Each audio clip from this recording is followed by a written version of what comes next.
पूर्वांचल नामा में आप सभी का स्वागत है।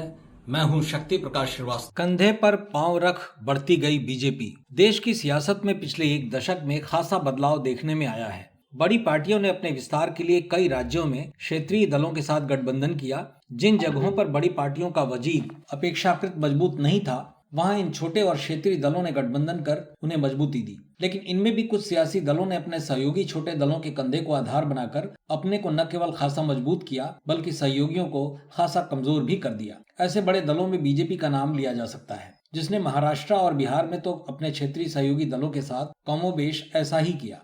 कई राज्यों में सहयोगी दलों के साथ शुरुआत में छोटे भाई की भूमिका निभाने वाली बीजेपी धीरे धीरे न केवल गठबंधन की केंद्रीय शक्ति बन गई, बल्कि बड़े भाई की भूमिका में आ गई। महाराष्ट्र और बिहार इसके सबसे बड़े उदाहरण हैं। इन प्रदेशों में बीजेपी ने संगठन, जनाधार और चुनावी रणनीति के दम पर अपनी स्थिति लगातार मजबूत की। महाराष्ट्र की सियासत में लंबे समय तक शिवसेना और बीजेपी का गठबंधन रहा। इस गठबंधन में बीजेपी ने शिवसेना को हमेशा अपना बड़ा भाई माना, लेकिन 2014 के बाद से धीरे धीरे बीजेपी ने राज्य में अपना जनाधार बढ़ाना शुरू किया और देखते देखते विधानसभा में इसकी सीटें बढ़ती चली गई। एक समय ऐसा भी आया जब 2019 के विधानसभा चुनाव के बाद शिवसेना और बीजेपी के बीच मुख्यमंत्री पद को लेकर विवाद हुआ।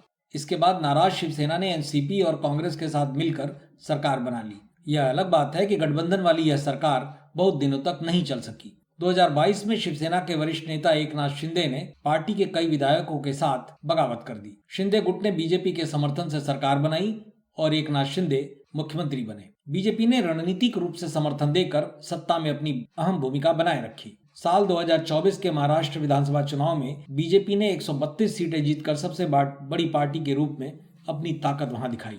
वहीं शिवसेना शिंदे गुट को 57 सीटें और एनसीपी को 41 सीटें मिली। इन नतीजों ने राज्य में छोटे भाई वाली बीजेपी बड़े भाई की भूमिका में आ गई। जनादेश के आधार पर बीजेपी ने इस बार मुख्यमंत्री पद अपने पास रखा और देवेंद्र फडणवीस को मुख्यमंत्री बनाया। शिंदे गुट के मुखिया एकनाथ शिंदे को उप मुख्यमंत्री पद से संतोष करना पड़ा। कमोबेश यही स्थिति बिहार में भी रही। यहाँ लंबे समय तक जेडीयू नेता नीतीश कुमार गठबंधन का चेहरा रहे और बीजेपी सहयोगी की भूमिका में रही। लेकिन समय के साथ बीजेपी का जनाधार तेजी से बढ़ा। साल 2025 के विधानसभा चुनाव में राज्य की 243 सीटों में से सबसे ज्यादा बीजेपी ने 89 सीटें जीती, जबकि बड़े भाई की भूमिका में रहने वाली जनता दल यूनाइटेड को मात्र 85 सीटें मिली। महाराष्ट्र और बिहार की राजनीति यह दिखाती है कि बीजेपी अब सिर्फ गठबंधन की सहयोगी पार्टी नहीं रह गई है, बल्कि अपने आक्रामक चुनावी रणनीति के दम पर कई राज्यों में गठबंधन के सहयोगी छोटे दलों के कंधों को आधार बनाकर काफी मजबूत भी हो गई है। मतलब की बात में आज बस इतना ही।